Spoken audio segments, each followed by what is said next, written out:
चल रही है चुनाव से पहले, और आप तो अखिलेश यादव से डायरेक्ट मिलकर के आए हैं, क्या चल रहा है? कोई हताशा है क्या? काहे की है? देखिए, ये हताशा है अखिलेश को नहीं, हताशा है मोदी को, हताशा है अमित शाह को। अखिलेश को क्या हताशा? अखिलेश के पास है क्या खोने के लिए? अखिलेश के पास तो पाने के लिए है। पूरा मैदान पड़ा है, जितना समेट सकते हैं समेट ले। खोएगा कौन? बीजेपी। तो बीजेपी के खोने का डर है, तो हताशा बीजेपी में है।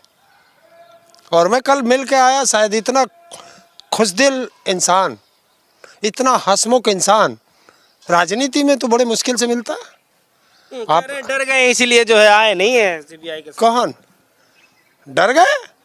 डर सरकार रही है कि जिस दिन से उसने कहा है कि 80 हराओ और भी यूपी जिताओ, उस दिन से आप देख रहे हो, जैसे ही एक रैली करते हैं सीबीआई का नोटिस आ जाता है। तो चुनाव हमें बीजेपी से थोड़ा ही लड़ना, देश की जनता को चुनाव लड़ना है भारत की संवैधानिक संस्थाओं से, ईडी से, सीबीआई से, इनकम टैक्स से, चुनाव आयोग से और ईवीएम से। इनसे चुनाव लड़ेगी इस बार जनता। तो डर यही है उन लोगों को, बीजेपी को, कि ये जनता में जो सब चीज़ जा रही हैं, तो अब क्या जवाब देंगे? क्या वो बड़े चेहरा जो है अखिलेश यादव है जो जेल जाने की? नहीं, अखिलेश यादव पे कोई इल्जाम थोड़ा ही है। एज ए गवाह को बुलाया गया है, तो गवाह तो अपने हिसाब से आएगा। अब वो अपना चुनाव देखे या तुम्हारे यहाँ गवाही देने आए? पहले बुला लेते, चुनाव के बाद आ जाएगा। कौन सी आपत्ति? जैसा इन्होंने सवाल किया सीबीआई ने, ऐसा जवाब सीबीआई को वो कल दे चुके हैं। और जा करके देखो, किसी राजनीतिक पार्टी, हिंदुस्तान की किसी राजनीतिक पार्टी के यहाँ जो सत्ता में है, उनके यहाँ भीड़ नहीं है जो उसके यहाँ भीड़ लगती है। तो ये है जनता का प्यार। और जनता को पता है कि उत्तर प्रदेश में 1 by 1 फाइट होनी है, और 1 by 1 फाइट में बीजेपी और इंडिया गठबंधन की होनी है। यूपी के लड़कों का जिक्र किया जा रहा है हरिंदर साहू जी। एक तरफ अखिलेश यादव, राहुल गांधी जी एक मंच पर दिखे, ललकारते हुए दिखाई दिए। क्या लग रहा है इस बात से हताशे में ये सब? देखिए, एक चीज़ होती है, जब कोई राजनीतिक पार्टी हताशा में आ जाती है और जिसके पास पूरा मीडिया तंत्र हो, सारा संवैधानिक संस्थाएं हो, तो वो हताश है। तो वो नहीं चाहती कि किसी को भी एक अपने से बराबर दिखाया जाए या अपने से ऊपर दिखाया जाए। तो उसने पूरे मीडिया को लगा दिया है कि आप इनको कोई नेता ना कहें, देश का नेता ना बताएं, इन्हें यूपी में समेट के रखो, बस यूपी के 2 लड़के कह दो। अरे आप यूपी के 2 लड़के क्यों कहते हो? तो फिर अगर इन्हें यूपी के 2 लड़के कहते हो, तो नरेंद्र मोदी और अमित शाह को भी कह दो गुजरात के 2 बूढ़े हैं, कह सकते हो। फिर उन्हें उनका नाम क्यों लेते हो? उन्हें 2 बूढ़े कहो कि गुजरात के 2 बूढ़े यूपी में आ गए हैं। तो जब 2 बूढ़े आए हैं तो 2 लड़के तो भारी पड़ेंगे बुढ़ों पे, और दोनों बुढ़ों को खदेड़ देंगे। कहो अब जवाब दे देना, जो वो जवाब दे दे। राज्यसभा का चुनाव हुआ, पूरे गलियारों में चर्चा है, विश्वसनीय सूत्रों से खबर है कि 5 खोके, 2.5 करोड़ का फ्लैट और वोटों के, ये चल रहा था। 5 करोड़ में बिके हैं, 2.5 करोड़ का फ्लैट आया है एक विधायक के खाते में, उसमें बिके हैं ये जमीर बेच के आए हैं। और ये बीजेपी है, विधायक तो खरीद सकती है, क्या वोटर खरीद लेगी? वो वोटर इन विधायकों को घुसने नहीं देंगे क्षेत्र में, क्योंकि वोटर ने बीजेपी के खिलाफ वोट दिया था। और तुम जनता का वोट लेकर के बीजेपी की गोद में जाकर बैठ जाए, तो ये जनता जवाब मांगेगी।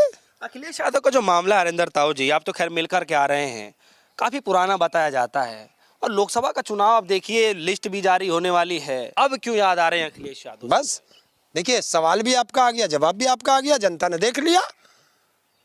जब आप जैसे पत्रकार को पता चल गया कि पुराने मामले चुनाव के दौरान उठाए जा रहे हैं, तो यही तो चुनाव की हताशा है।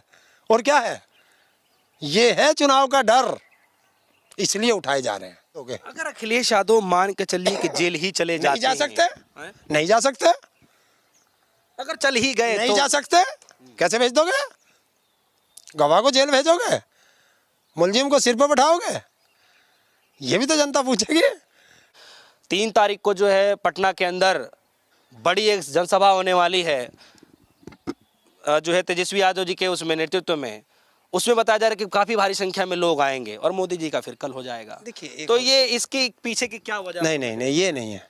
देखिए, हर राजनीतिक पार्टी को अपना प्रचार करना, रैली करना, ये सब का अधिकार है, तो करें वो भी। और कंपेयर कर लेना तुम, कंपेयर कल ही हो जाएगा 3 तारीख में। कल देश का प्रधानमंत्री जा रहा, उसकी रैली है, और परसों 3 तारीख में एक क्या कहूँ उसे, भूतपूर्व डिप्टी सीएम की रैली है। पता चल जाएगा कौन किस पर भारी है, जनता बता देगी कल। देख नहीं रहे बिहार के अंदर क्या हालत है कि रात के 2 बजे, 3 बजे, 4 बजे, 1 बजे जनता का ही पता नहीं चल रहा कहाँ से ये सैलाब उबड़ रहा। तो ये वो सैलाब है जो जनता का प्यार उसने जीता है, वो सैलाब है। और 3 तारीख की जो रैली होगी पटना के अंदर, वो ऐतिहासिक रैली होगी। और जब जब सत्ता परिवर्तन की बात आई है, वो इसी गांधी मैदान से चली है पटना के। याद रख लेना, ये मोदी को भी पता है। इसीलिए जैसे एक परिंदा फड़फड़ाता है ना, इस तरीके से फड़फड़ा रही है बीजेपी। क्या कोई लगता है कि चुनाव से पहले एक बड़ा संदेश देने की कोशिश की जा रही है गांधी मैदान से? देखिए, हाँ बिल्कुल है कि गांधी मैदान से तो संदेश जाएगा।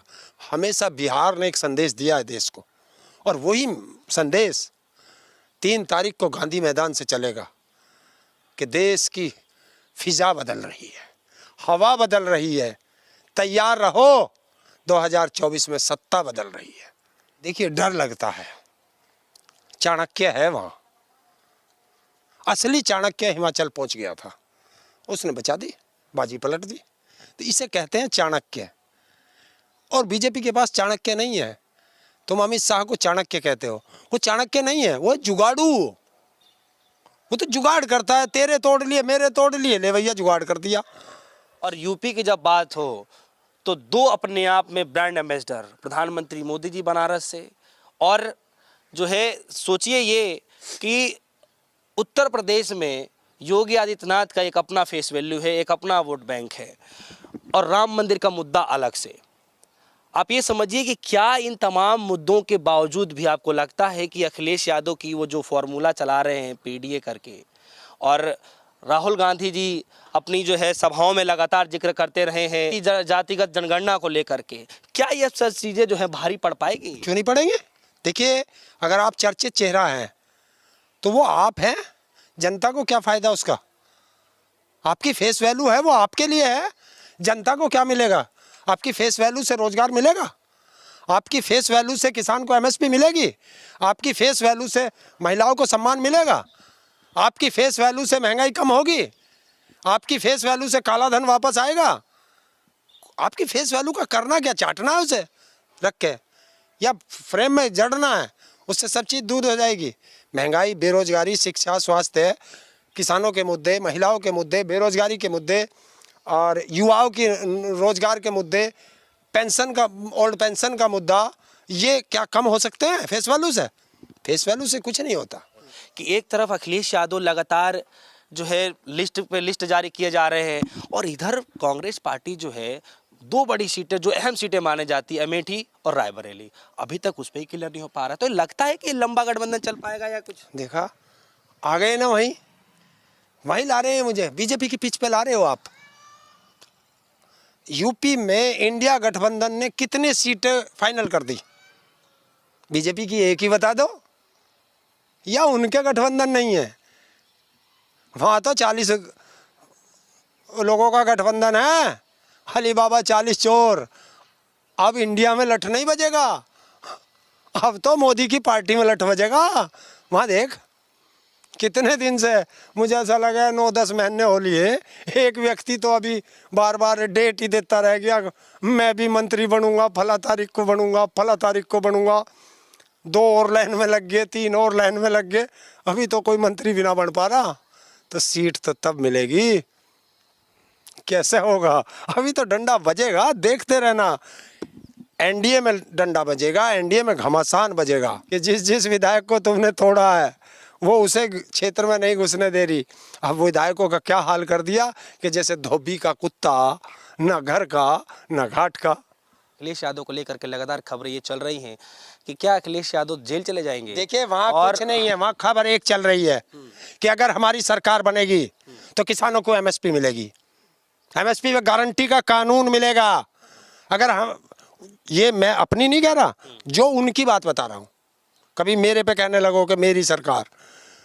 अखिलेश यादव जी ने कहा है कि अगर हमारी सरकार बनेगी तो ओल्ड पेंशन स्कीम होगी, हमारी सरकार बनेगी तो जितनी खाली सीट पड़ी हैं सब पे भर्ती होगी, अगर हमारी सरकार बनेगी तो ये अग्निवीर खत्म होगी, महिलाओं का सम्मान होगा, और जो ये दल बदल कानून है इसमें भी कुछ ना कुछ संशोधन होगा, और जो जिस पार्टी से जीत के आएगा वो उसी पार्टी में रहेगा, और अगर दूसरी तरफ जाएगा तो पहले इस्तीफा देगा उसके बाद जाएगा। ये कानून हम लड़ेंगे इसके लिए। अब इस चुनाव के बाद ये कानून बनवाया जाएगा कि जो जिस दल से जीत के आया है वो उसी दल को वोट दे सकता है, उसी में रह सकता है। अगर छोड़ के जाना है तो इस्तीफा दे करके जाए और 10 साल तक वो चुनाव नहीं लड़ेगा, क्योंकि भारत के जनता के टैक्स का पैसा बर्बाद होता है।